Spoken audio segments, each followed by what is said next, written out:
Assalamualaikum warahmatullahi wabarakatuh. Alhamdulillahi rabbil alamin. Wassalatu wassalamu ala ashrafil anbiya'i wal mursalin.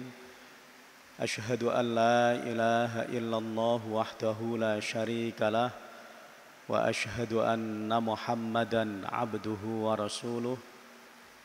Allahumma salli ala Muhammad wa ala alihi wa ashabihi wa mawalah. Amma ba'du. Alhamdulillah, puji dan syukur kita panjatkan kehadirat Allah Subhanahu wa taala yang telah banyak melimpahkan kenikmatan kepada kita semua. Di antaranya adalah pada hari ini kita bisa melangsungkan rangkaian aktivitas ibadah. Semoga ibadah yang sudah kita lakukan mendapat ridho dari Allah Subhanahu wa taala dan menjadi ibadah yang makbul. Amin. Kemudian semoga salawat dan salam tetap terlimpah kepada Nabi Muhammad sallallahu alaihi wasallam. Ibu-ibu dan bapak-bapak serta mahasiswa dan mahasiswi Masjid Ki Haji Ahmad Dahlan Universitas Muhammadiyah Yogyakarta yang dirahmati Allah Subhanahu wa taala. Pada kesempatan siang hari ini akan kita lanjutkan kajian tentang seputar putusan Majelis Tarjih dan Tajdid yang pada kesempatan siang hari ini akan kita kaji berkaitan dengan beberapa problematika dalam pelaksanaan ibadah Jumat yang kami sarikan dari buku Himpunan Putusan Tarjih Muhammadiyah dan juga buku Tanya Jawab Agama. Yang pertama yang kita kaji nanti adalah berkaitan dengan masih adanya pertanyaan boleh atau tidak menjalankan kota infak ketika khotib itu sedang khutbah. Kemudian yang kedua adalah berkaitan dengan jamaah yang telat kemudian berusaha mengisi shaf yang depan dan melangkai jamaah yang sudah hadir terlebih dahulu. Ibu-ibu dan bapak-bapak yang dirahmati Allah Subhanahu wa taala. Hadis yang pertama, hadis yang diriwayatkan oleh Imam Al-Bukhari. Bismillahirrahmanirrahim. An Abi Hurairah anna Rasulullah sallallahu alaihi wasallam qala. Hadis yang diceritakan dari sahabat Abu Hurairah bahwa Rasulullah sallallahu alaihi wasallam bersabda, "Idza qulta li sahibika," apabila engkau itu mengatakan kepada saudaramu. Ini dalam kasus ketika khotib itu sedang menyampaikan khutbah. Ansit, diamlah kamu, yaumal jum'ati, pada hari Jumat, wal imamu yakhtubu, sedangkan imam pada waktu itu sedang berkhutbah, faqad laghauta, maka sungguh engkau telah melakukan perbuatan yang sia-sia. Rawahu al-Bukhari wa Muslimun. Bapak Ibu yang dirahmati Allah Subhanahu wa taala, di dalam kajian kitab-kitab fikih, lagho itu dimaknai dengan kegiatan atau perbuatan yang bisa mengurangi konsentrasi di dalam menyimak khotib yang sedang berkhutbah. Nah, sehingga lagho itu dihukumi oleh para ulama, termasuk yang juga ditulis dalam putusan dan fatwa majelis tarjih, itu nanti bisa menghilangkan pahala Jumat. Nah, maka ini harus kita hindari. Nah, kemudian hadis yang kedua, hadis yang diriwayatkan oleh Imam Muslim.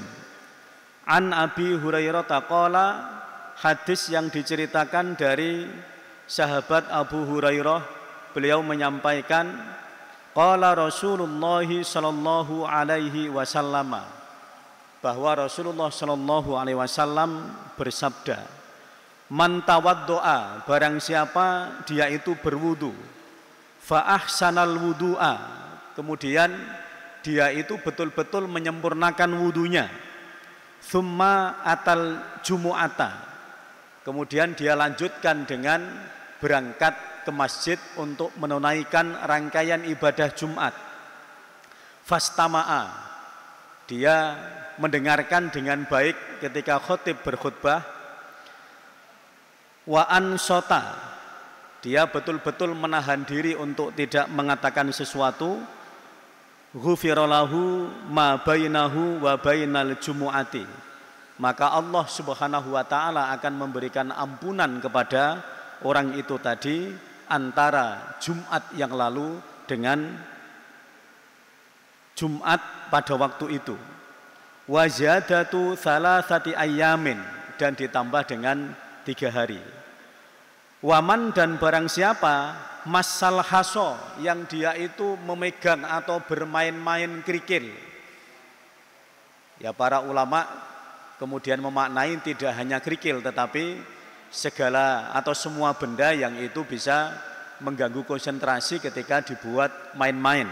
Ya. Faqad lagho, maka sungguh dia telah berbuat lagho. Nah, Bapak Ibu yang dirahmati Allah Subhanahu wa ta'ala, maka hadis ini memberikan makna bahwa ada kewajiban untuk mendengarkan khutbah yang disampaikan oleh khotib ketika rangkaian ibadah Jum'ah. Kemudian tidak boleh untuk berbicara sendiri. Bisa kita bayangkan, ya, mengingatkan samping kanan kiri kita untuk tidak berbicara sendiri atau tidak rame, sehingga bisa mendengarkan khotib yang sedang khutbah tadi. Itu kan perbuatan yang bermanfaat, itu saja dilarang. Apalagi menyampaikan perkataan-perkataan yang lain atau bahkan ngobrol. Nah, tentunya ini termasuk yang lagho tadi, yang kemudian oleh ulama fikih disebut nanti bisa menghilangkan pahala ibadah Jumat. Nah, Bapak Ibu yang dirahmati Allah Subhanahu wa ta'ala, nah, di dalam fatwa majelis tarjih bahwa yang dimaksud dengan lagho itu adalah melakukan perbuatan yang sia-sia, yang kemudian bisa menghilangkan atau mengurangi konsentrasi daripada menyimak khotib yang sedang berkhutbah itu. Maka menjalankan kota infak, ya, itu dihukumi oleh majelis tarjih boleh, karena itu durasinya tidak lama, kemudian itu sesuatu yang bermanfaat dan juga tidak mengganggu konsentrasi untuk mendengarkan khotib yang sedang khutbah itu.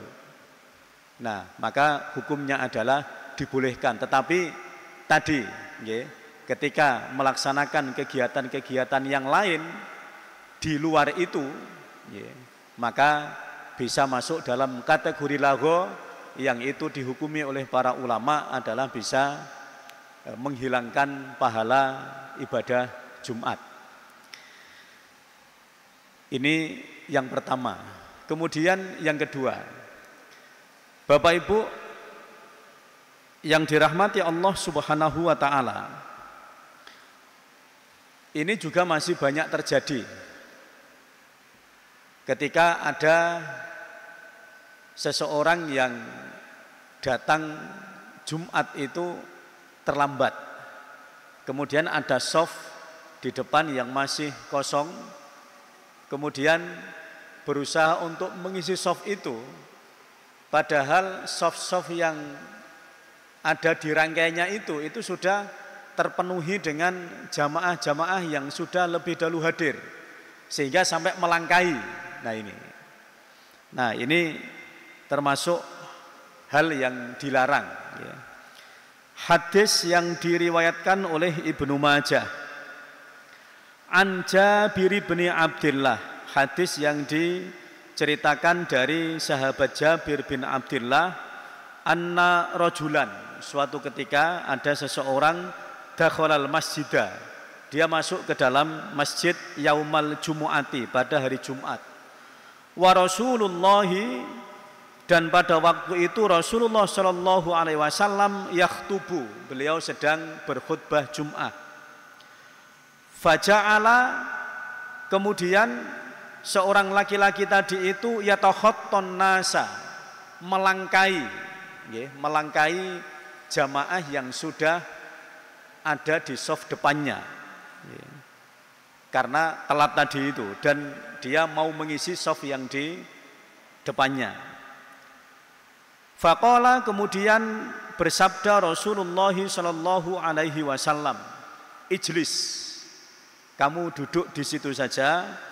Faqad adzaita, maka jika kamu melangkai jamaah yang sudah hadir lebih dulu tadi, itu adzaita, kamu telah menyakiti.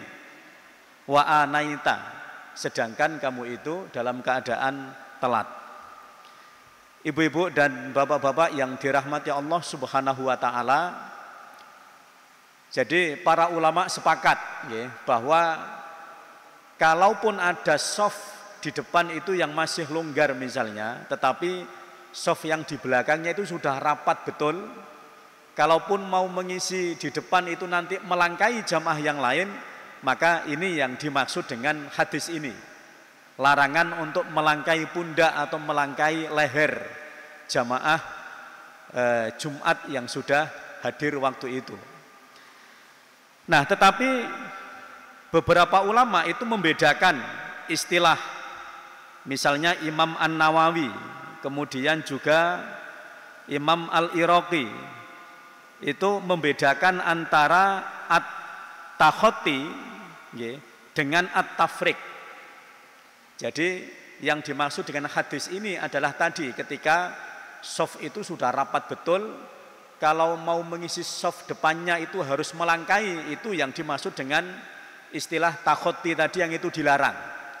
Tetapi kalau misalnya masih ada sela, masih ada space ya untuk jalan, yang kemudian di dalam istilah fikihnya itu adalah at-tafriq bainatsnaini ya. Jadi memang masih ada sela di antara dua jamaah tadi untuk kita jalan.